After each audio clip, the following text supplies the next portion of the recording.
At this point in the story, what's happening inside the town is no longer something that can be explained as simple survival horror, or even a typical mystery box scenario. What's happening now feels more like a controlled environment, where pressure is being applied in increasingly subtle but consistent ways, until the people inside it begin to change their behavior without realizing it. The most important thing to understand going into Episode 5 is that the town is no longer reacting to single events.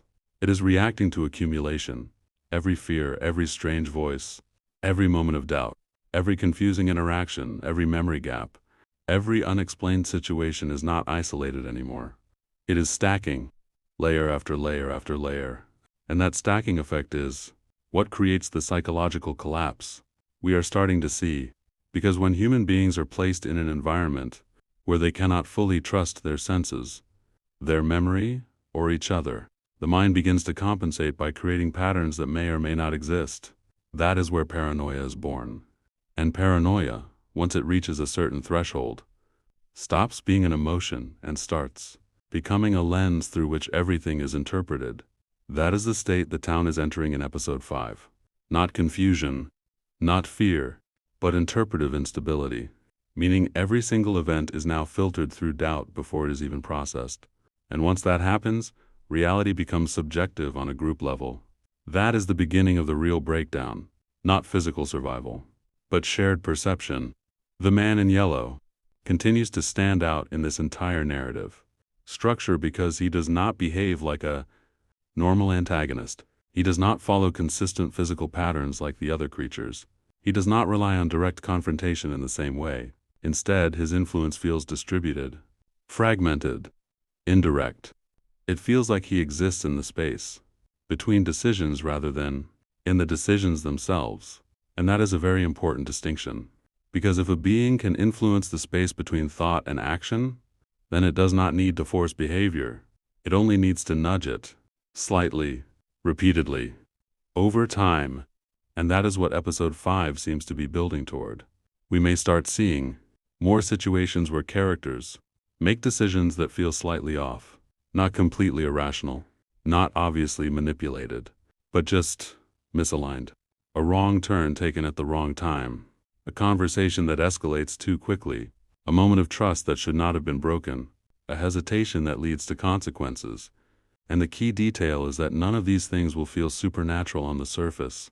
They will feel human, which is what makes them so dangerous. Because if influence can disguise itself as natural human error, then it becomes almost impossible to detect. And over time, that creates a false belief among the characters that they are still fully in control of their choices, when in reality, they are being guided toward instability without recognizing it. That is the kind of control that does not need proof. It only needs outcomes. Sarah's connection to the voices becomes increasingly significant when you start analyzing the pattern rather than the content, because the voices are no longer random interruptions. They are responsive. They change tone. They change urgency. They change emotional intensity depending on context. And that suggests something very important. The voices are adaptive, which means they are not simply broadcasting information. They are reacting to something. And Sarah, whether she realizes it or not, is at the center of that feedback loop. In Episode 5, this likely becomes more intense. We may see her experiencing moments where the voices feel less like external communication and more like internal reinforcement of already existing thoughts. This is extremely dangerous because it creates a false sense of validation. If a thought is already forming in her mind, and the voices reinforce it, she will naturally believe it is correct, even if it is not. And that is how influence becomes action, not through force, but through agreement between perception and suggestion. At the same time, other characters around her will begin reacting differently. Some may see her as unstable. Some may see her as a warning system. Some may begin to believe she is directly connected to whatever is controlling the town. But none of them will be able to fully confirm any of it, which means every interpretation of Sarah becomes subjective. And subjectivity is exactly what destroys group cohesion. Because once people cannot agree on what someone represents, they stop being able to coordinate around that person. And that fragmentation spreads outward.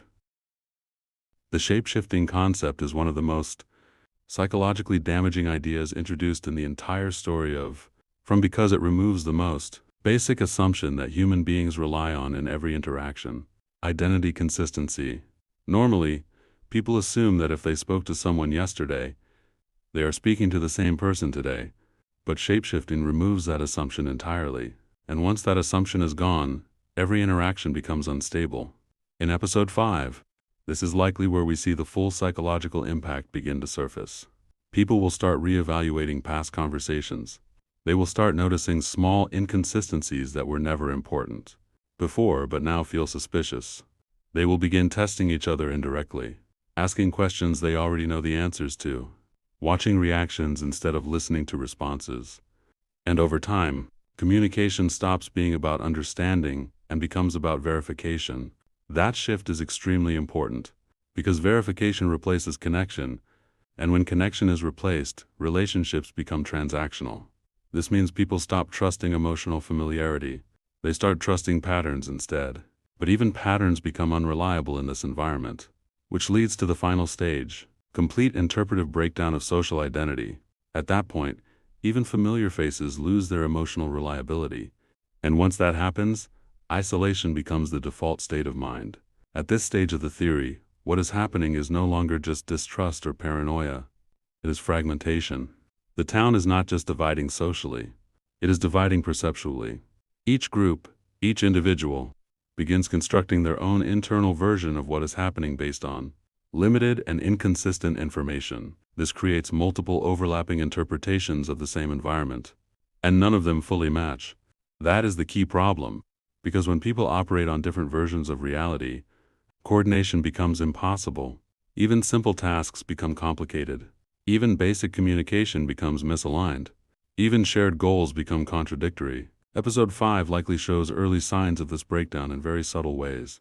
People remembering events differently, conflicting reports of the same moment, disagreement about what was said versus what was meant, emotional reactions that do not match shared experience. And over time, these small inconsistencies accumulate into full-scale divergence. At that point, the town is no longer one environment.